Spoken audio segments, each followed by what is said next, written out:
మీ నాగబాబుని ఒక సగటు భారతీయుడిని, ఒక హిందువుని. అదేంటి మీరంతా నాస్తికుడు అనుకుంటున్న నాగబాబు హిందువుని అంటున్నాడని అనుకుంటున్నారా? ఆదిశంకరుల అద్వైతం, రమణుల ఆత్మజ్ఞానం, వీళ్ళిద్దరూ చెప్పిన నిరాకార స్వరూపమైనటువంటి ఆ పరమాత్మను నమ్ముతాను. హిందువు అనేది ఒక నమ్మకమో ఒక మతమో కాదు, ఇది ధర్మం, మన జీవన విధానం. అవివేకుల్ని అజ్ఞానుల్ని ఎడ్యుకేట్ చేసేలా చెప్పాలంటే ఇది ఒక జియోగ్రాఫికల్ ఐడెంటిటీ కూడా.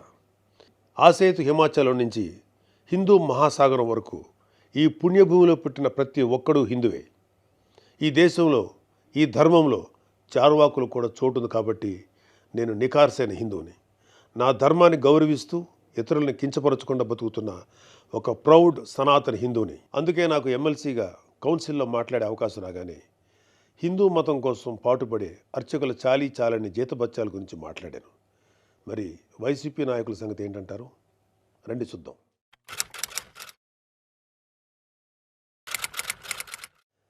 సెప్టెంబర్ 6, 2020 అంతర్వేది శ్రీ లక్ష్మీ నరసింహస్వామి వారి రథం దగ్ధమైన రోజు. రాష్ట్ర వ్యాప్తంగా ఉన్న హిందువుల అందరి మనోభావాలు దెబ్బతిన్న రోజు.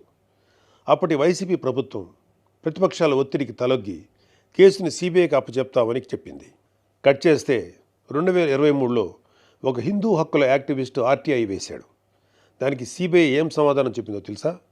అసలు ఈ కేసు మేము టేకప్పే చేయలేదని చెప్పారు. మసిపూసి మారేడికాయ చేయడంలో ఎక్స్పర్ట్స్ అయినటువంటి ఒక్క వైసీపీ నాయకుడైనా దీని మీద మీడియాలో మళ్ళీ మాట్లాడడం చూసారా? అయినా వీళ్ళకి అవతల వాళ్ళ పర్సనల్ జీవితాల మీద ఉన్న ఇంట్రెస్ట్ మన హిందూ దేవాలయాల మీద ఎక్కడ ఉంటుంది?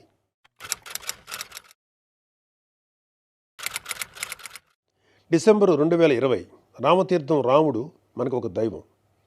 మహావిష్ణు అవతారం మాత్రమే కాదు, అంతకు మించి ఈ దేశం తాలూకు ఆస్తిత్వం రామకథలో ఉంది. ఒక మనిషి ధార్మికంగా ఎలా బ్రతకాలో రామాయణం చెప్తుంది. రామాయణంలో మారీచుడు చెప్తాడు, రామో విగ్రహవాన్ ధర్మ సాధు సత్య పరాక్రమ అని.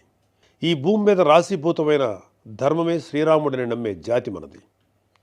అలాంటి రాముడి శిరస్సును నరికినా పట్టించుకోని ప్రభుత్వం వైసీపీ ప్రభుత్వం.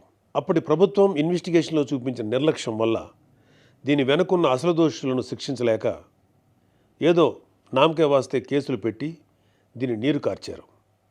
అయినా మీకు మీ మంత్రులకి రిలీజ్ సినిమాలకు రివ్యూలు ఇవ్వడం మీద ఉన్న శ్రద్ధ రాముడి మీద ఎందుకు ఉంటుంది?